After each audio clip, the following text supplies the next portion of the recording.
Good evening. This is Mae Brussell. The title of this one-hour broadcast is World Watchers. This is program 796, March the 9th, 1987.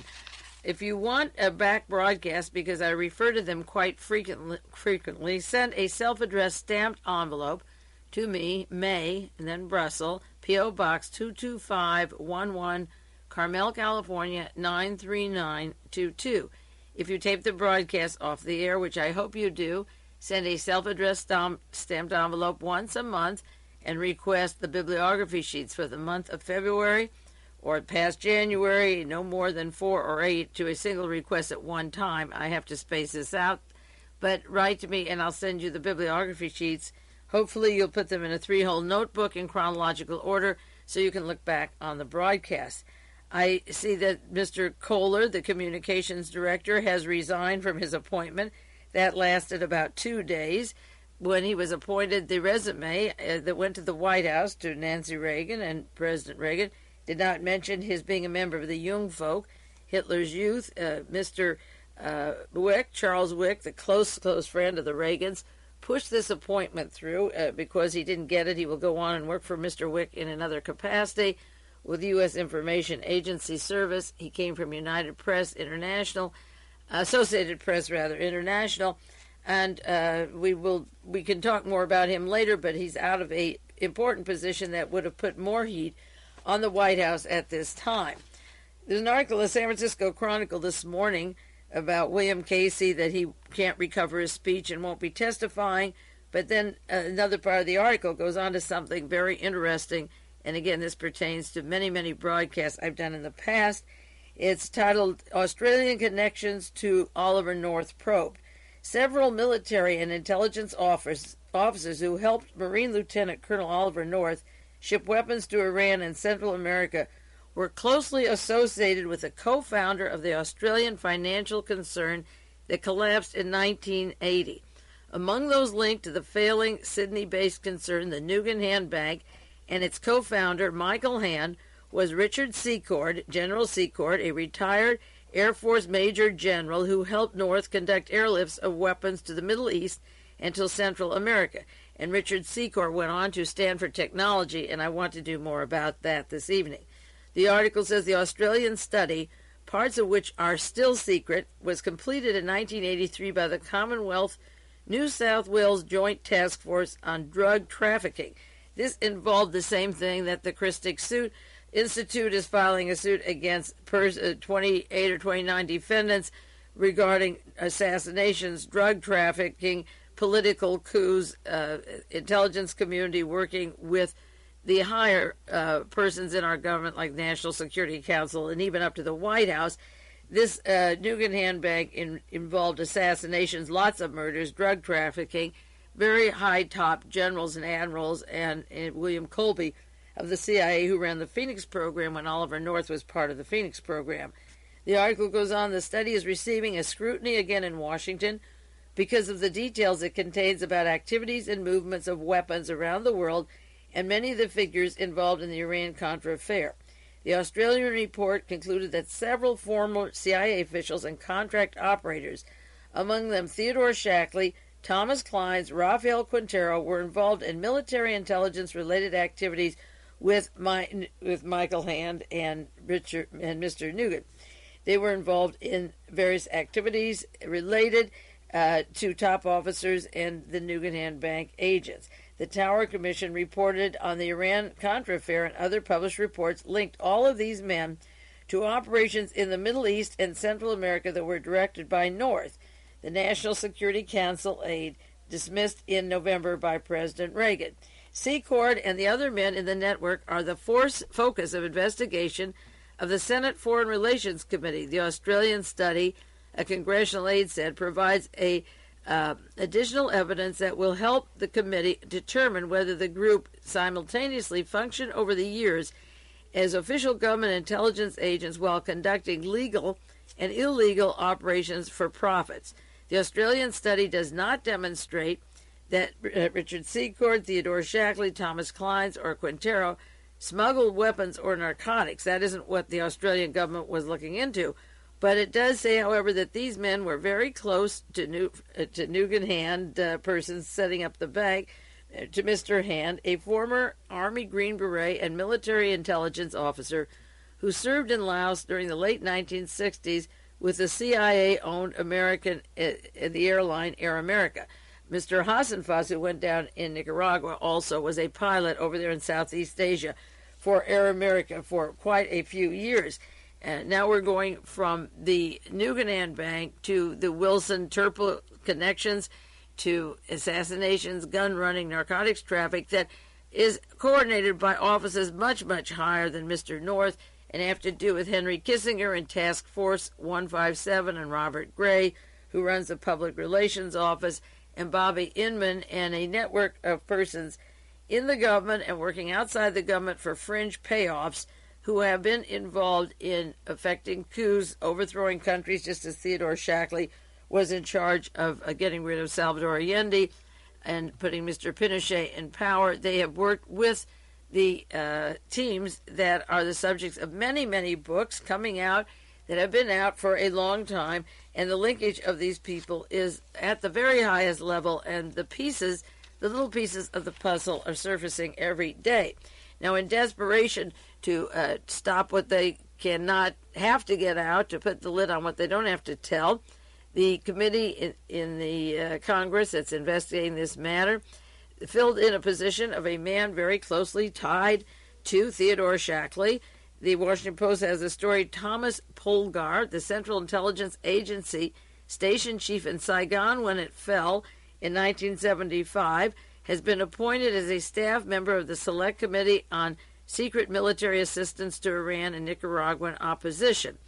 The panel named 10 associate counsels to work under Chief Counsel Arthur L. Lyman. And I mentioned Lyman comes out of the law offices of Simon Rifkin that helped set up TCI that became Stanford Technology that these people worked for. In addition to Polgar, the committee this week appointed Federal Bureau of Investigation veteran David Faulkner to its investigative staff. Committee Vice Chairman Senator Warren B. Rudman of New Hampshire said yesterday that Mr. Polgar, 35 years with the CIA, will be the committee's resident intelligence expert, talking to witnesses, looking at intelligence data.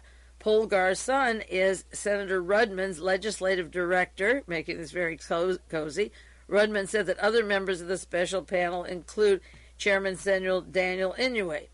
One of the people that rubs up, of course, the Washington Post says that rubs up or into the 34-year career of Polgar with the CIA, who had served duty in Europe, Latin America, Southeast Asia, and Washington, is Theodore Shackley. And Shackley, again, ties into the murder of Salvador Allende, the overthrow of Chile, to the Laotian tribesmen, the narcotics traffic, to Stanford Technology. His fabric runs through the entire Cold War period.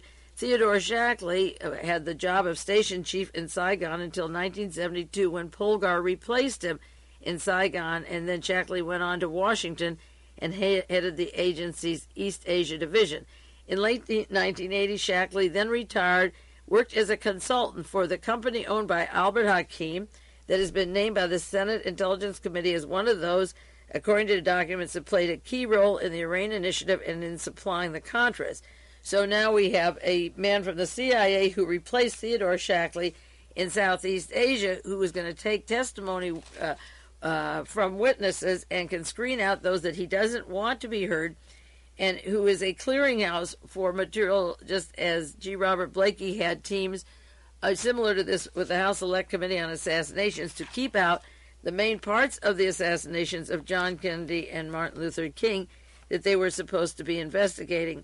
There's an article, The Guardian has an article March the 4th titled, "Is There a Mole Loose in the Iran-Contra Probe?" And this has the conflict of interest of Thomas Polgar heading a committee and a critic of the plans to use him as part of the investigation team is Ralph Megahy, the author of Deadly Deceits.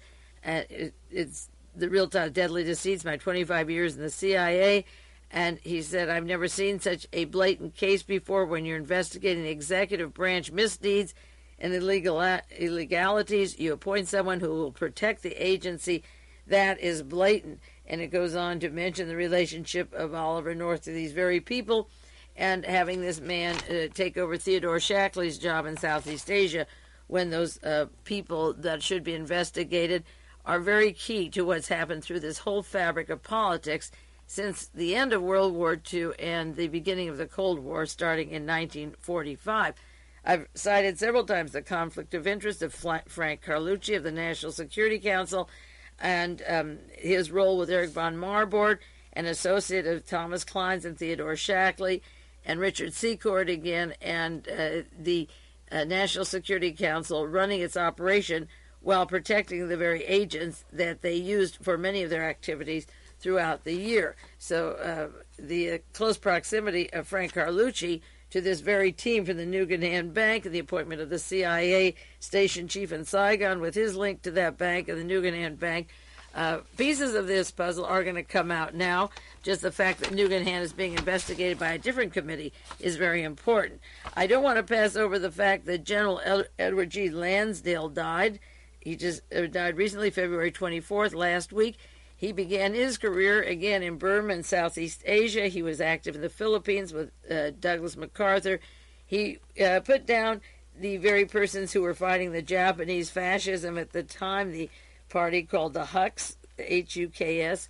It's a short for Huk Balahab, H-U-K-B-A-L-A-H-A-P.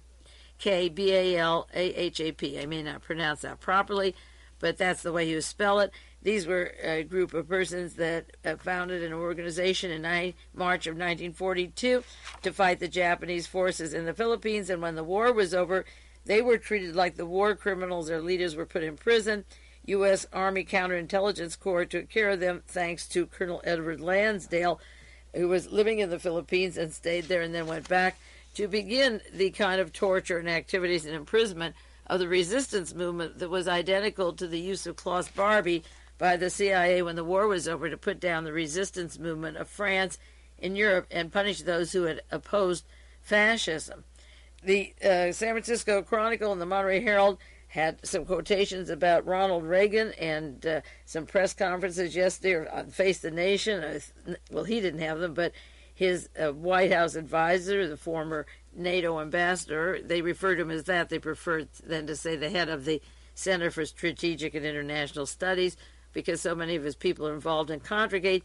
David Absher said that the president was telling the truth, not knowing about connections of the Iranian money to the Contras, because he wouldn't forget that, and President Reagan always tells the truth. He said there is one Ronald Reagan. He's deeply honest, he's deeply dedicated, and he tells the truth. Well, all last week, if you watched television or if you read your newspapers, you saw the contradictions that the president had going back to 1986, saying that the story of arms to Iran had no foundation. Later he said mistakes were made, but many of these charges were utterly false. Then he said he didn't understand the charges. He was deeply concerned because there was no trading for hostages, and he wouldn't think of putting up money to trade for hostages. Then he backed down a little more and said he wasn't fully informed of the nature of things going on, but the policy goals that he said were true, were solid, and that there was no money for hostages and there was no trading. He absolutely didn't know of any money going to the Contras from the hostages, and he said he blamed the media, the bile in his throat, and the national rag over in Lebanon, the Beirut, that printed that story about him that was such a lie. And he didn't intend to do business with Khomeini. And there's a list of about 10 lies that were published in the newspapers this week. But the head of NATO, former head of NATO, says, of course, the president didn't lie. Well, there's one factor that he can't remember or lie, and it may have to do with the way he got started. What we're hearing about Reagan isn't very new. There's a book called California Incorporated, The Rise of Ronald Reagan. And I've had this on the air 2 years ago. I mentioned this book, but his behavior now indicates it's time to remind you of some of the background of Reagan, just in reference to then and now. The article says that friends of Ronald Reagan's got together in 1965. They were tied to Nixon and Goldwater and George Murphy, the corporate operatives since the end of World War II, and they were well connected with Pasadena attorney Robert Marty, and he's the one who was down the archives watching Gestapo pictures with G. Gordon Liddy, the head of LEAA, the assistant U.S. attorney, that got caught in the Watergate scandals working for Richard Nixon. The article tells how Reagan's behavior was theatrical, but he had a political mentor, a long-time supporter in the person of Jack Warner. It was at the Warner Studios that Reagan was making his movies with Errol Flynn, two of them. And it goes on to Ed Mills, a strong right-wing supporter, a vice president of Tuttle's Ford agency, worked with half a dozen California business people, and with Stanley Flog, P-L-O-G, president of the Van Nuys-based Behavior Science Corporation. The son of Mr. Tuttle is in the White House now, and his daughter-in-law both work for Ronald Reagan at the present time. They said, "We raised a little money and we sent him on his way, speaking around the state," Mr. Salvatore said. "The reception was great. We decided to run him for government. Reagan had little grasp of complex issues facing the state government. We knew then, as we know now, that Reagan didn't have any depth," Salvatore admitted, "but he sure was good on his feet." So Stanley Flogg's Behavior Science Corporation was assigned the job and the important task of educating and shaping the new standard bearer. Through Flog, Reagan, for the first time, learned how to be brief. He was pumped full of quotable statistics, which became a Reagan trademark. An experienced political hand, Lynn Nofziger, formerly a reporter, a conservative for the San Diego-based Copley newspaper, was brought in to steer the new man, Ronald Reagan, through the rapids of the California Republican primary. Now, Lynn Nofziger is under investigation and is having a special prosecutor look into his hanky-panks, just as they're doing with Michael Deaver, who also was working with Ronald Reagan through this whole time period. Nofziger was recently put on the payroll of something like $20,000 a week with Fritz Chanell, just as the stories came down of the connections of Chanell to North, to the Contra money, to the Iranian money. Lynn Nofziger, the old-timer, was put on a huge salary, even though he's being questioned by the powers that be in the grand juries of his special interest in getting certain contracts and so forth. Lynn Nofziger was very close to Ronald Reagan's early career, and then he jumped over to the now current president of Western Goals and the money man for electing the conservatives and for sending out the money to the arms to Iran and the money to the Contras. Nofziger goes way back to Reagan, and that's why he's been brought in at this time to have this special relationship with Ronald Reagan. I will not go into Nancy's role in the White House or her saying my husband basically wants peace. I don't want to divert from the main material I want to get this evening, but I'll do more about Nancy and her constant control of the president. That isn't anything new. It started the day that she was introduced to Ronald Reagan, has literally had a control of him and his policies all along. Now, several weeks ago on World Watchers, I cited an article by Evans and Novak telling the powers that be, by way of the Washington Post, the Houston Post, and their syndicated space, that you don't have to worry whatever happens to the rearrangement of the White House or the National Security Council, because there is a very bright light, a rich infusion of blood, and so forth. And the article is really to cheer those up, those, I guess, far-right wingers who were feeling low, cheer them up on the fact that things will remain the same in the White House. And they wrote, "The glimmer of the first silver lining in the cloud darkening President Reagan's presidency is discernible in the new staff at the National Security Council." And they go on to mention that the strong people that are brought in, far right-wingers like Jose Sorzano and Fritz Ermarth and so forth. But the article says, on top of the strength of the Soviets, specialists, on top of that, hardliner arms control specialist Fritz Kramer unexpectedly is being retained. Kramer is being retained, which means he was there before, as I said before, at the National Security Council. And then going down to the second part of the article, reshaping the entire NSC staff in the administration, in the midst of administration, has never been tried before, particularly one that is now on its fifth national security advisor. Carlucci's original plan was to fire all staffers with at least 4 years in the Reagan White House. He quickly gave that up because it would have sacrificed some high talent, including strategist, arms specialist Kramer. Now, a friend who sent me this article from the Houston Post wrote to Washington, D.C., to the persons that published Roland Evans and Robert Novak's newsletter.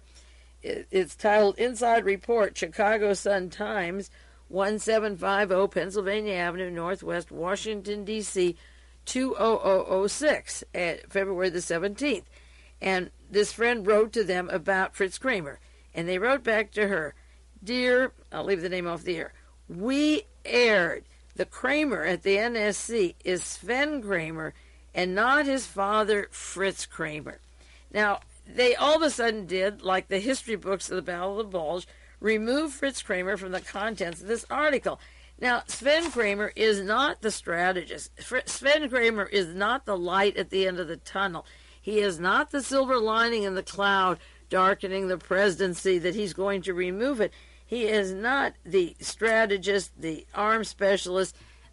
He doesn't have that kind of power. Sven Kramer is a member of the National Security Council, but he is not the shining light, the person that's going to save the NSC and the reputation of Ronald Reagan. It would only take someone in such glowing adjectives to be Fritz Kramer, but when this person wrote them to get more information about Fritz Kramer, she got a moving aside and saying, oh no, we had it wrong, it's his son. There is no way that Evans and Novak believe that the son of Fritz Kramer has the kind of power that they were referring to. Now, the Tower Report is out. I don't know how many of you have seen it or read it. I ordered one because the bookstore that I get them from sold out the first day, and I'll have one this week. But there have been so many quotations and lists of important persons. And in one section, there's a list of cast of characters who emerged in this drama. George Cave of the CIA, Dwayne Claridge of the CIA, Robert Gates of the CIA, Claire George of the CIA. Then there's Mannlicher Gorbanifar, who was distrusted by the CIA but used all along. Max Gomez of the CIA with strong ties to George Bush. Eugene Hassenfuss, who flew that airplane with strong CIA ties and flew Air America down in Southeast Asia with that gang. Albert Hakim of Stanford Technology. Adnan Khashoggi, who was a long dealer with the intelligence community linked both to narcotics and the CIA, and Lockheed is a conduit of handing out his funds. They linked Michael Ledeen, who has the connections to SeaSme, Henry Kissinger, and Kissinger in turn over the Nugan Bank Group. Ledeen with the P2, they mentioned him, and Richard Secord of Stanford Technology and John Singlaub of Western Goals. Now those names, and they have Rafsanjani and 3 members of the Mossad, but these names from the Super SeaSme, the P2, from Stanford Technology and Singlaub represents also CAUSA, which is Reverend Moon, the World Anti-Communist League, Western Goals, and Soldier of Fortune. And what you have here with the list of these particular people as the information and news grinds down is a strong team that has nothing to do with who Oliver North knows or where he goes. Oliver North's contacts are just through an entire network that was set up by the powers that be way, way back, the Defense Department and the intelligence community, to make the president's policies, whichever they are that he wants, come about, if legal if possible, illegal when necessary.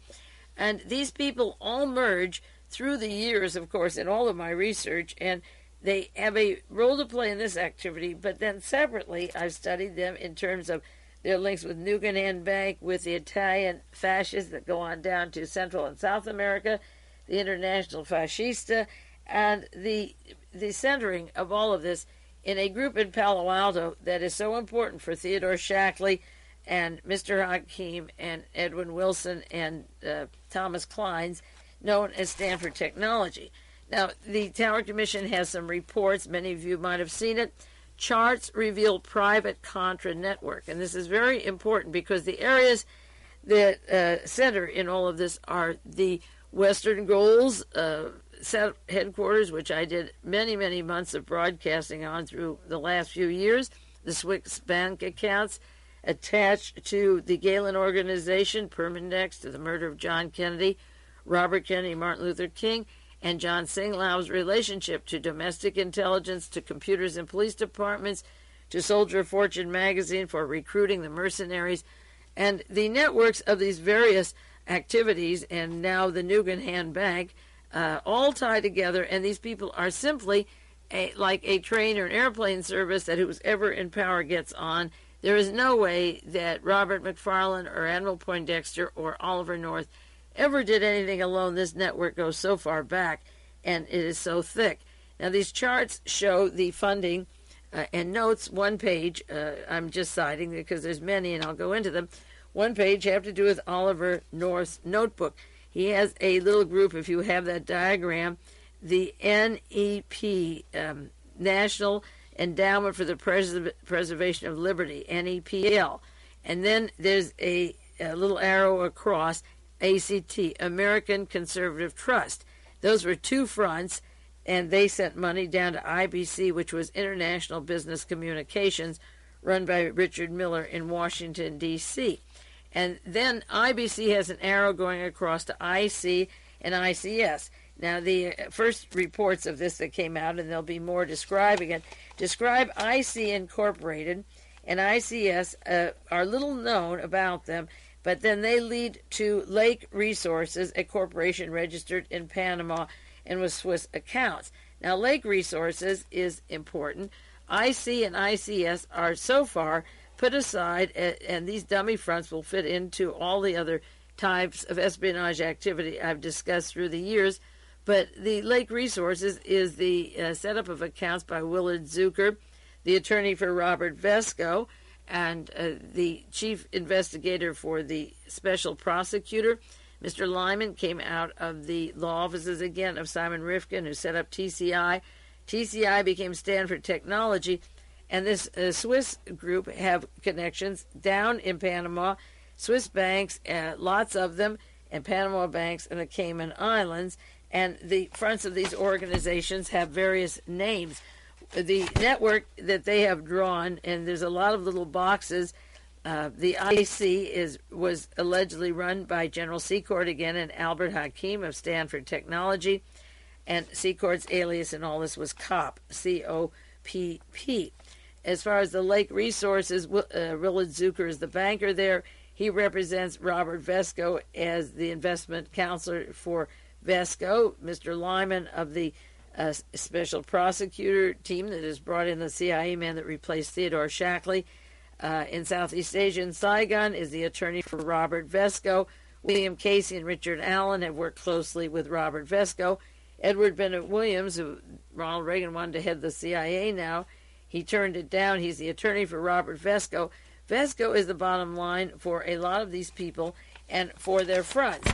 And they also have listed several agencies. One is a collecting company listed in North Safe, and that has to do with two fronts, the Gulf Marketing Consultants and the Dolmy Business. These are what they refer to as collecting companies. And these companies have a switch with money over to what are conduit companies, treasury companies. There's the Albon Company, Albon Values, the Hyde Park Square, the CSFR, and they're tied to, again, to Udall and Toyco, T-O-Y-C-O, and their links of Lake Resources to millions of dollars of military aid to the Contras, and CSF gave $17 million to the Contras.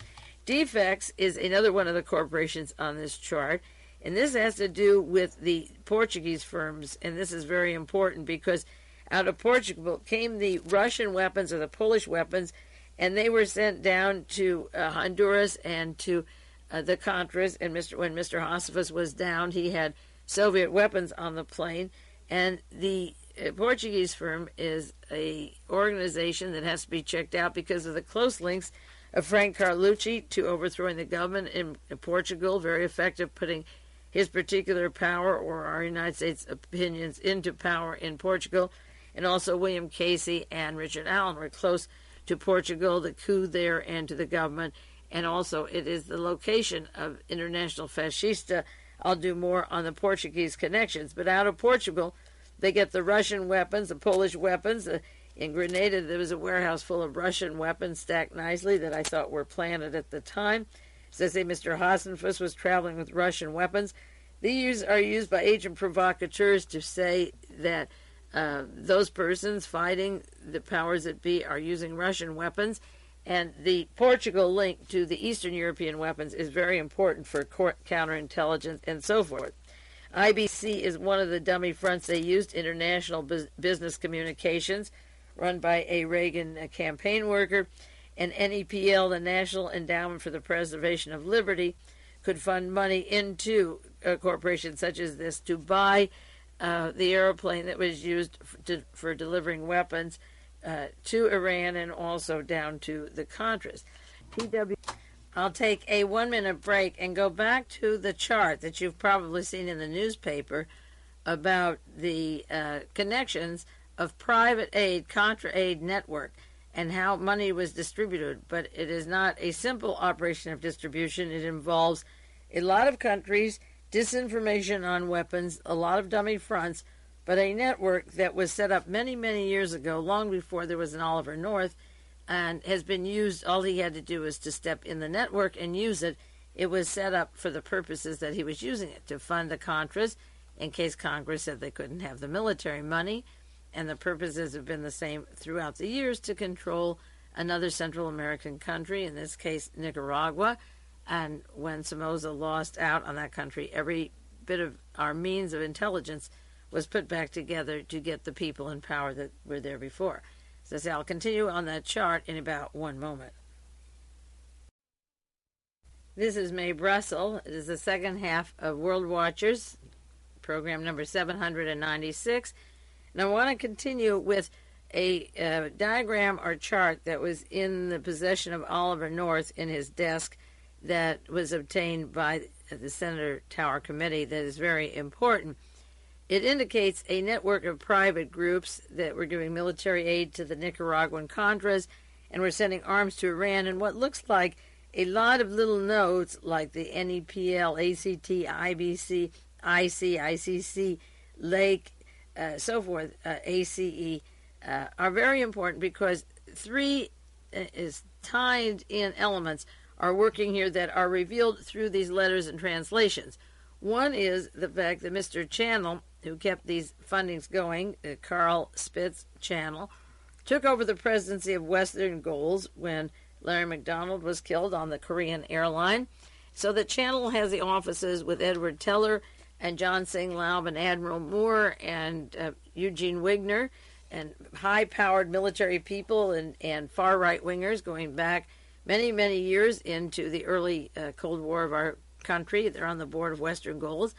And this also involves one member of Western Goals, John Singlaub, because of his connections to the Knights of Malta, persons in the Knights of Malta, the World Anti-Communist League, the Soldier of Fortune, and the mercenaries.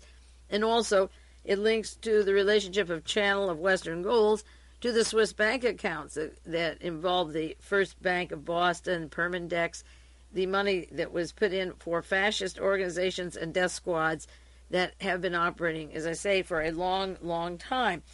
There are diagrams of certain areas. The Lake Corporation is just a small little box, and there's lines between what they call UDOL, Defex, and TWA.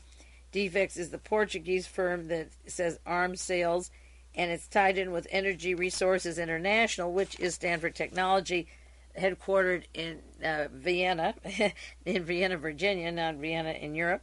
And Energy Resources was the major purchaser of Polish and Portuguese arms.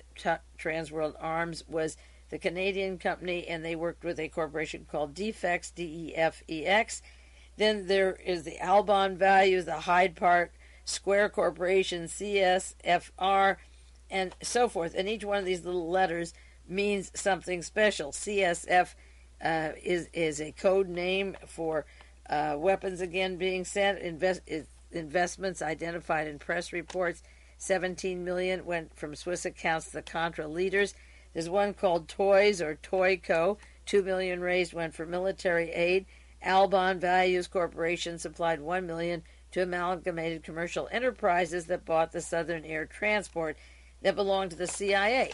And the importance of all these little names and letters and diagrams, as I say, is that it connects the Cold War framework that has been behind all of these various assassinations and coups and overthrows and agents that are above and beyond the law, that when they get a slap on the wrist in the Pentagon or Defense Department, they're rehired anyway, and they linked to Singlab with his connections, the Swiss banks, the Guggenheim Bank, and Western Goals. And in time, I'll take each one of these organizations and outline the chain of command of those particular organizations.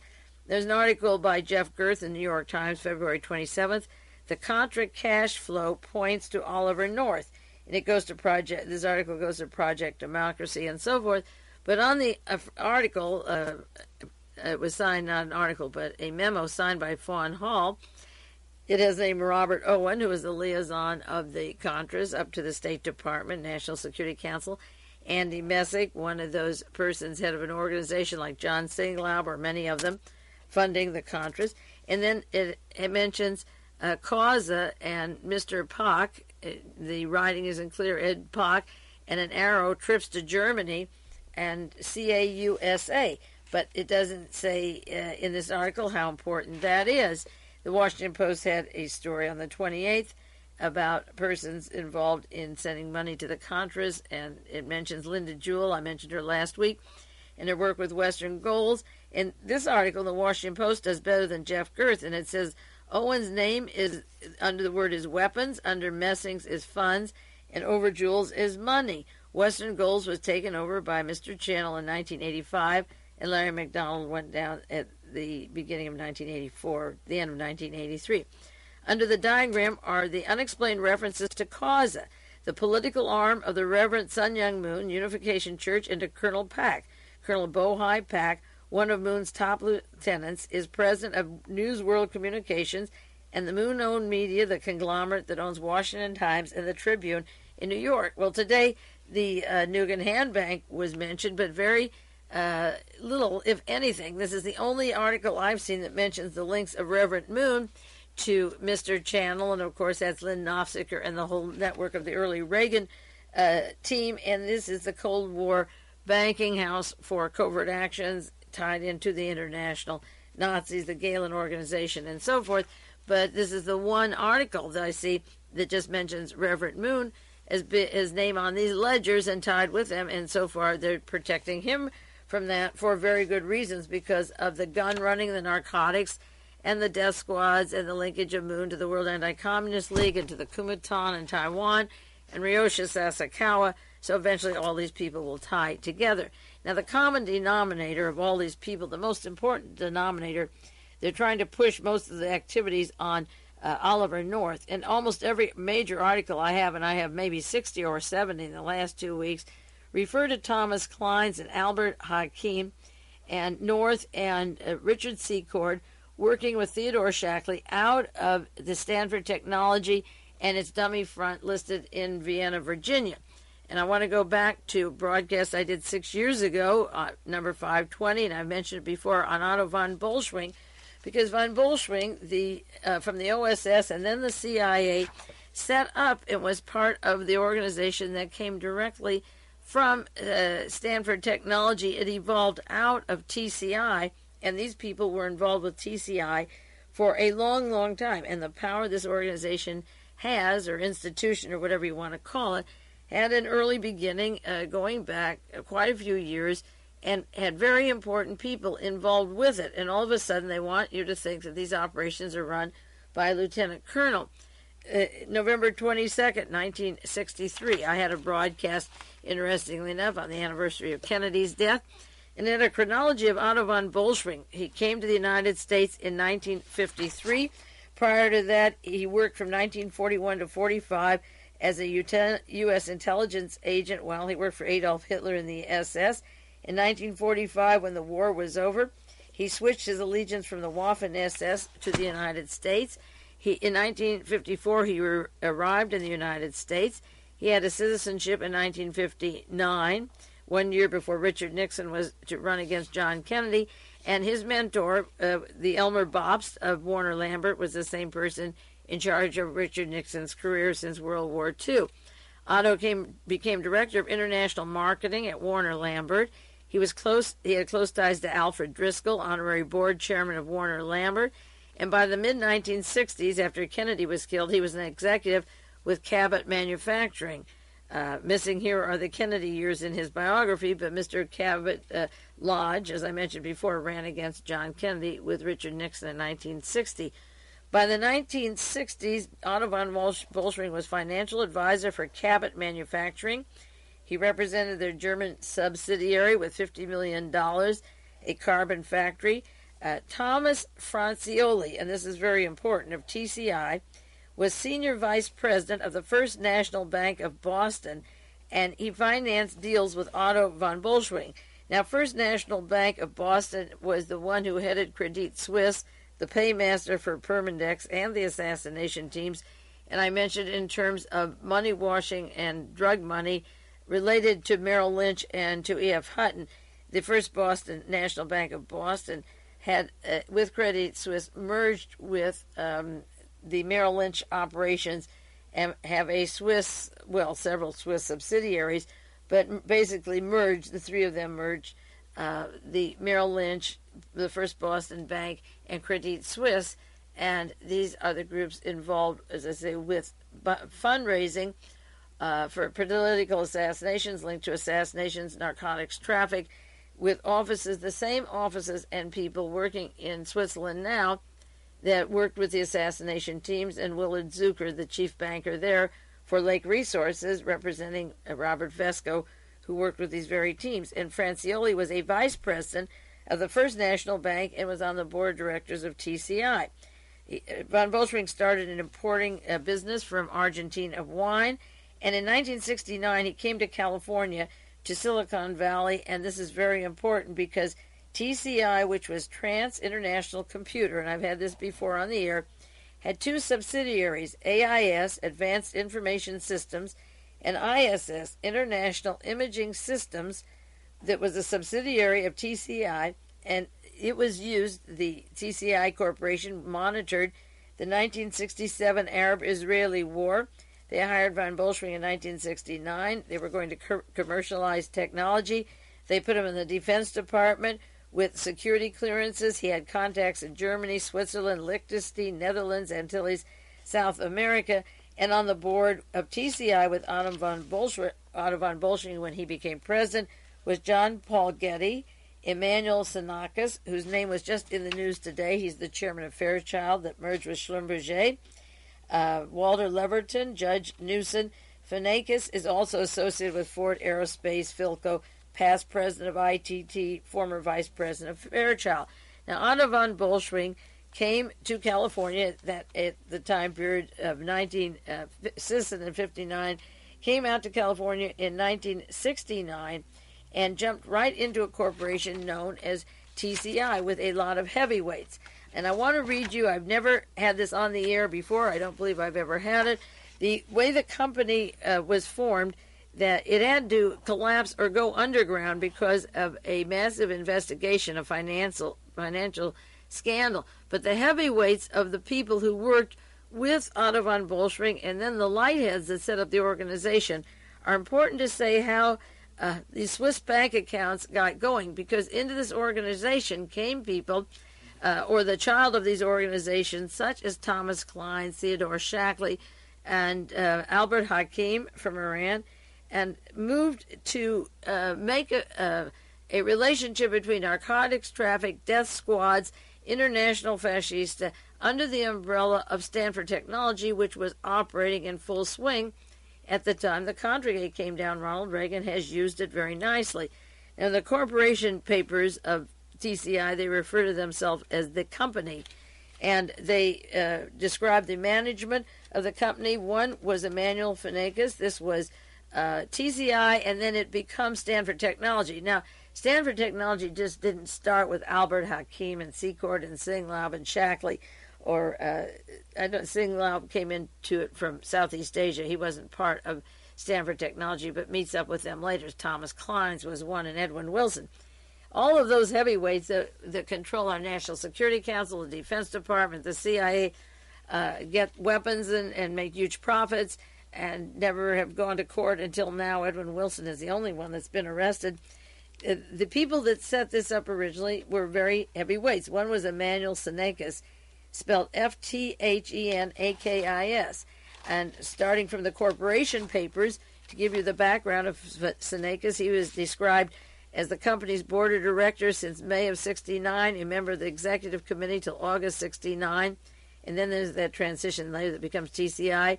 He was president and chief executive officer from January the 1st, 1970. Senekes was president of Aerospace Optical Division of ITT, and that was a large firm that put Hitler into power, made profits during the war while they were working for America and Nazi Germany at the same time, and very important into the fabric of American politics. They surfaced at the time of Watergate with Richard Nixon. But he was charged of the Aerospace Optical Division. For 5 years prior, Senekes was employed by Philco Ford Corporation as Director of Space Vehicle Operations, Vice President, General Manager of Space and Reentry Systems Division. He received his diploma in engineering from the Technical Affairs of Athens, a master's degree of science at Columbia University, PhD in electronics at Columbia University, postgraduate School of Philosophy in Pennsylvania, worked for Advanced Communications, Bell Telephone, and so forth. Now, Mr. Nangle joined the company as vice president of TCI, or the branch of TCI, Nangle. He was described as treasurer and director, Mr. Nangle.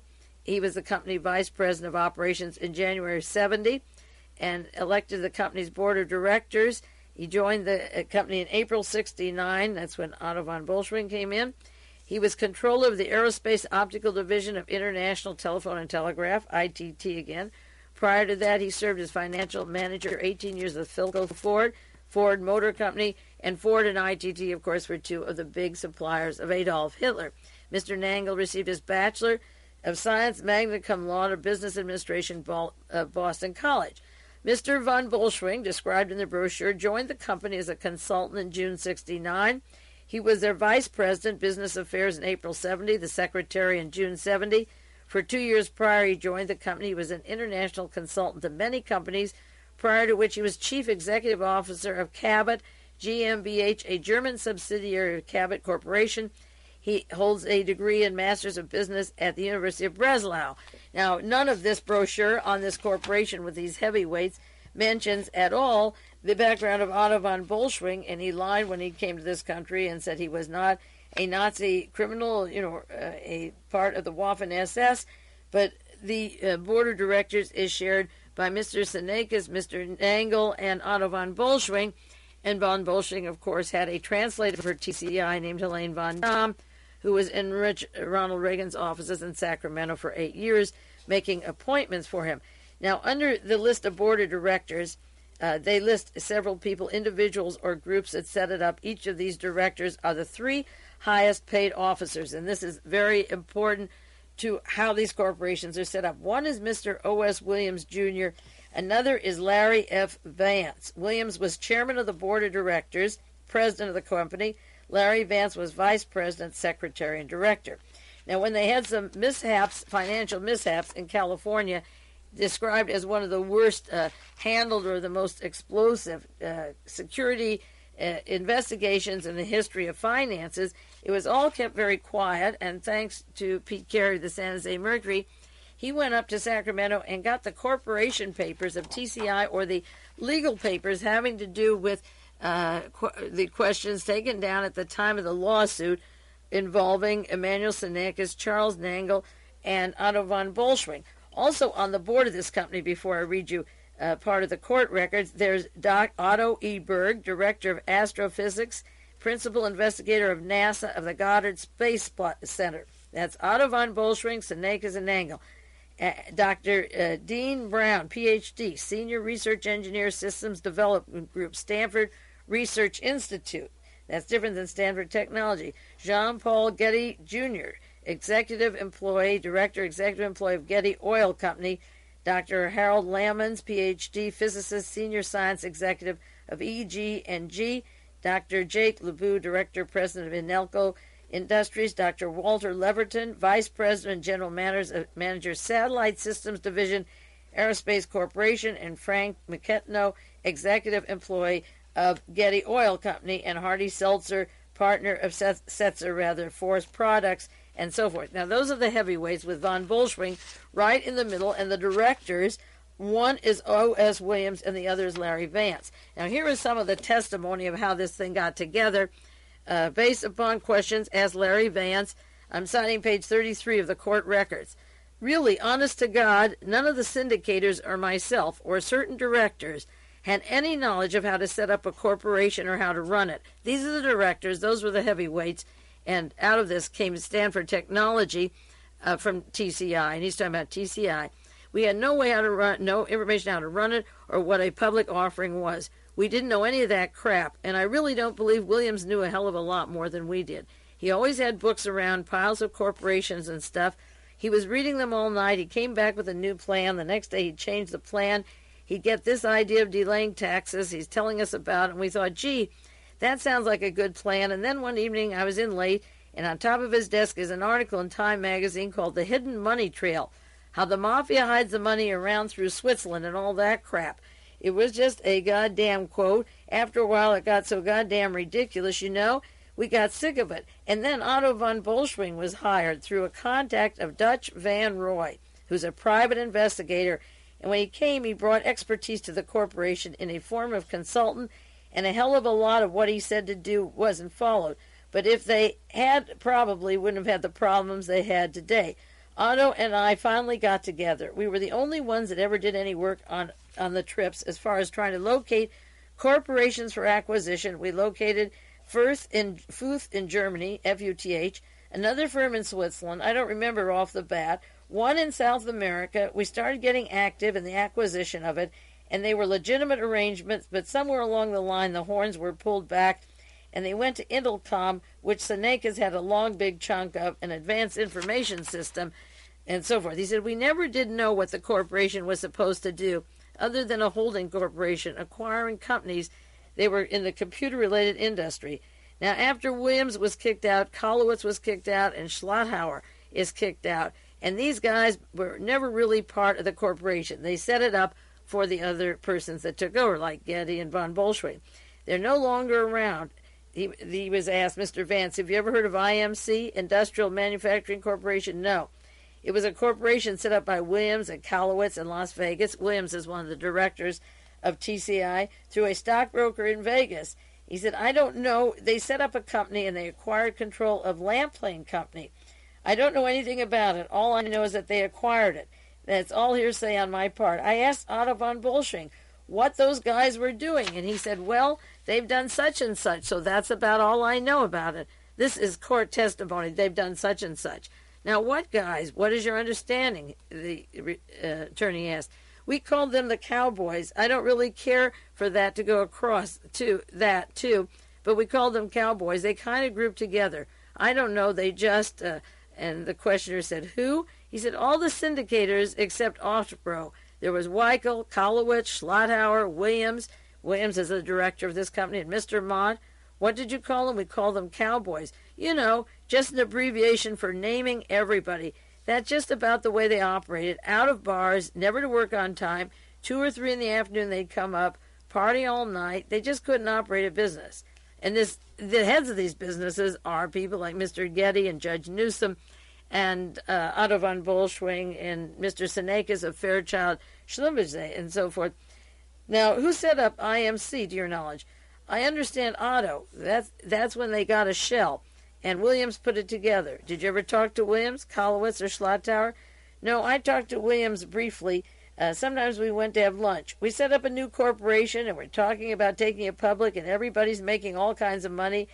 And I said, what are the assets? And he said, I just as soon not tell you what the assets are. So when I asked Otto von Bolschschwing, he already found out that the assets of what the assets of the company were. Then they asked him, did you know Helene von Damme? Because she was the translator for this company. And interestingly enough, he said no. And he said, did you know Helene Duty von de Grief? And he shook his head. And Helene von Damme, or Helene de Grief, may be an alias that Helene von Damme had while she was working in this company in Sacramento as a secretary to Ronald Reagan. She married a man named Christian von Damme. She's kept that name. Well, she's now married to somebody in Austria. And Christian von Damme became vice president of Bank of America in Bolivia during the period of the cocaine traffic of Klaus Barbie, and those people linked to Mr. Gomez-Rodriguez, associate of George Bush's top aide, and the Colombia cocaine cartel, the arrest of Mr. Leder Rivas is tied directly to the Bolivian and the Brazil cocaine connections of Joseph Mengele and Klaus Barbie that were developed and identified in 1979 by documents of the Central Intelligence Agency. Now, Christian Von Damme is currently, 1987, as of February of 87, is in Miami. He moved from Bolivia to Miami, and it'd be interesting to know what he is doing there. But this is a group of people who have worked together and set up corporations and banking systems, many banking systems, maybe there's 12 to 20 they're investigating now, that link to Panama, to the Cayman Islands, that are a source for airlines, for boats, for everything outside the government that the government can't do or the Congress won't allow the intelligence agencies to do. And under the guise of private businesses, they can run these operations and their fingers are not slapped and nobody can look into them. But the important thing about this very heavy team of heavyweights behind Otto von Bolschschwing and TCI that became Stanford Technology. When TCI closed, Stanford Technology began, but there's no way that General John Singlaub or CIA, the Thomas Clines, or Theodore Shackley of the intelligence community station chief in Saigon, who turns it over to the current investigator for the House or the Senate Congressional Committee, or the man who overthrew the important country of Chile and put Pinochet in. There's no way that those people could set up this kind of network unless there was some mastermind behind it. The casualness with which the Mr. Vance, one of the directors, describes it doesn't sound like a company that has its president and chief executive, Emmanuel Senekis of Fairchild and Schlumberger. Now, Schlumberger merged with Fairchild, but Schlumberger was the cover for the intelligence community for the invasion of the Bay of Pigs, which involved these various characters and the operations that are described in Banks We Trust, or the Great Huron Coup, the international fascista links to drugs, murder, and assassinations. Go to the connections out here in California to TCI. Now, Albert Hakim's papers were stolen from his desk recently, and they allegedly had information about used aircraft sending arms to Iran with the pilot from the Korean airline. And then all of a sudden, the papers are returned, and they say it has to do with atomic plants. The papers had to do with atomic plants in Korea. And the connections to the Iranian arms shipment delivered by the Korean airline is another area being hushed up, and it is very important, the interlocking link of drug runnings and arm passing and the use of the Defense Department, the CIA, and the way the media covers them up, because Hakim was part of Stanford Technology. And as I say, Mr. Senekis was important with aerospace optical divisions, with the ITT, with Philco Ford. He's the head of Schlumberger-Fairchild that ran Double Check, the anti-Castro Cuban operations run by the CIA, the FBI out of the White House for many years, the attempts to kill Fidel Castro. And Mr.